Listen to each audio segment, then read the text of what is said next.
আমরা যারা ইউরোপিয়ানদের লেখা ইতিহাস পড়ে ক্রুসেডের কথা জেনেছি, তাদের কাছে ক্রুসেড শব্দটার অর্থই আলাদা। ক্রুসেড হলো ইউরোপিয়ানদের কাছে ধর্মযুদ্ধ। এখনও যখন কেউ তার আদর্শগত অবস্থান থেকে লড়াই করে যায়, তখন আমরা তাকে আখ্যা দিই ক্রুসেড। জর্জ বুশ সন্ত্রাসের বিরুদ্ধে অনন্ত যুদ্ধের সময় প্রথমে এটাকে ক্রুসেড বলেই আখ্যা দিয়েছিলেন। আজকের আলোচনা ক্রুসেড নিয়ে। ক্রুসেড কিভাবে আজকের বিশ্ব পরিস্থিতি জিওপলিটিক্সের সাথে যুক্ত ছিল? ক্রুসেড কি আসলেই একটা ধর্মযুদ্ধ ছিল? না, সেটা ধর্মের জন্য যুদ্ধ ছিল না। নামে ধর্মযুদ্ধ হলেও প্রকৃতপক্ষে যা ঘটেছিল তা একেবারেই উল্টো। এই যুদ্ধটা মুসলমান এবং খ্রিস্টানদের মধ্যে যুদ্ধ নয়, সেটা ছিল গুরুত্বপূর্ণ বাণিজ্য রুট দখলের যুদ্ধ। সেই বাণিজ্য রুটের নাম সিল্ক রোড।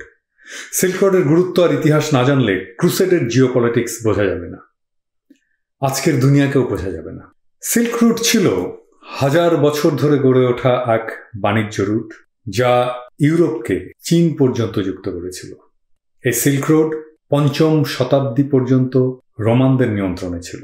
নিয়ন্ত্রণ মানে এই রোডে আহরিত সব করের বেশিরভাগই পেত রোমানরা। রোমান সাম্রাজ্যের পতনের পর এর নিয়ন্ত্রণ চলে যায় মুসলমানদের হাতে। এখান থেকেই ক্রুসেডের বীজ শুরু। সিল্ক রোডের নিয়ন্ত্রণে ইসলামী সভ্যতাকে এক অজেয় শক্তিতে রূপান্তরিত করে। শুধু বাণিজ্য নয়, বিজ্ঞান, শিক্ষায় ইসলামী সভ্যতার তুঙ্গ স্পর্শ করে। সিল্ক রোড ধরেই ইসলাম ধর্মের বিস্তার ঘটতে থাকে।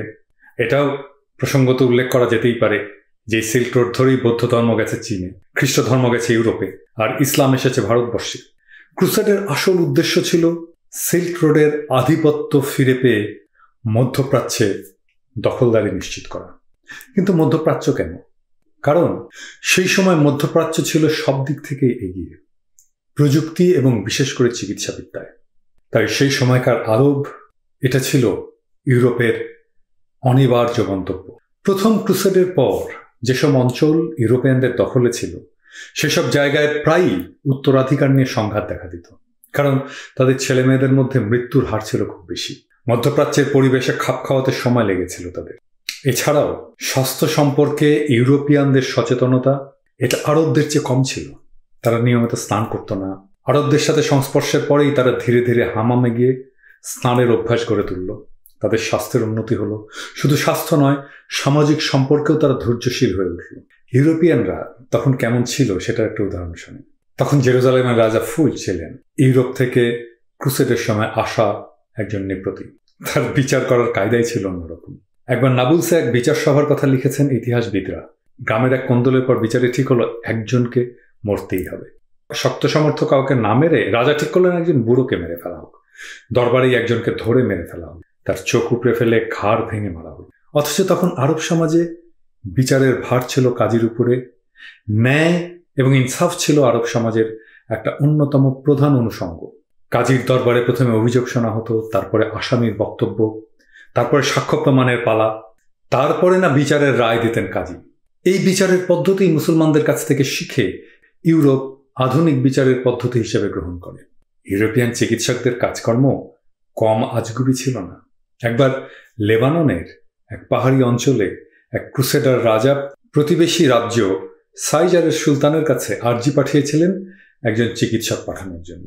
7-5 ভেবে সুলতান একজন চিকিৎসক পাঠালেন, তবে খ্রিস্টান, আরব খ্রিস্টান। তিনি কয়েকদিনের মধ্যে ফিরে আসার পরে তাকে জিজ্ঞেস করা হলো, এত তাড়াতাড়ি কাজ সারলেন কি করে? তার কথায় জানা গেল সেখানে পৌঁছানোর পর তিনি হাড় ভাঙার একটা চিকিৎসা করেছিলেন, ব্যান্ডেজ করে, এটাকে ইমমবিলাইজ করে। তারপরে এক ক্রুসেডার ডাক্তার এসে তাকে গাল মন্দ করে নাকি নিজেই চিকিৎসা করতে লেগে গিয়েছিলেন। সেই রোগীর পায়ে ক্ষত ছিল, আরব ডাক্তার তার পায়ে প্লাস্টার করে দিয়েছিলেন। কিন্তু ক্রুসেডারের ডাক্তার এসে কুঠারের আঘাতে সে পা দিলেন কেটে, সঙ্গে সঙ্গে লোকটির মৃত্যু। তারপরে আর কি করার থাকতে পারে? তবে ক্রুসেডের সময় প্রাচ্য এবং পাশ্চাত্যের মধ্যে ব্যবসা বাণিজ্যের নতুন ধারা বইতে শুরু করেছিল। শুরু হয়েছিল ভাবনার আদান প্রদান। প্রাচ্যের গণিত এবং বিজ্ঞানের ছোঁয়া লেগেছিল পশ্চিমে। আজকে আমরা যে এত বিজ্ঞান শুনি, ইউরোপ সেই বিজ্ঞান পেয়েছিল আরব থেকে। চীন দেশ থেকে ভারত হয়ে কম্পাসের জ্ঞান আরবে পৌঁছেছিল এই সিল্ক রোড ধরেই। এবার এলো সেই কম্পাসের জ্ঞান ইউরোপে। ভাষার ক্ষেত্রে ক্রুসেডের ছাপ রয়ে গেছে। আরবদের নৌবাহিনীর সেনাপতিকে বলা হতো আমির আল বহর, যার আমির আল অংশটুকুর সংক্ষিপ্ত সংস্করণ হয়ে ইংরেজিতে এলো অ্যাডমিরাল। ক্রুসেডের পরেই, ক্রুসেডে মুসলমানদের সাথে খ্রিস্টানরা পেরে না উঠে তারপরে তারা সমুদ্র পথে শুরু করলো তাদের অভিযান, উপনিবেশ বিস্তারের তাদের অভিযান। এবং এই ক্রুসেড করতে গিয়েই তারা পেয়েছিল কম্পাসের জ্ঞান। সেই কম্পাসের জ্ঞানকে কাজে লাগিয়ে তাদের সমুদ্র যাত্রা হয়ে উঠল অপ্রতিরোধ। এই সিল্ক রোডের আধুনিক ভার্সন হচ্ছে চীনের বেল্ট অ্যান্ড রোড ইনিশিয়েটিভ, যা নিয়ে দুনিয়াতে আবার যুদ্ধের দামামা বেজে উঠছে। বাণিজ্যে একচেটিয়া দখলের ইচ্ছাই পৃথিবীর সব যুদ্ধের কারণ।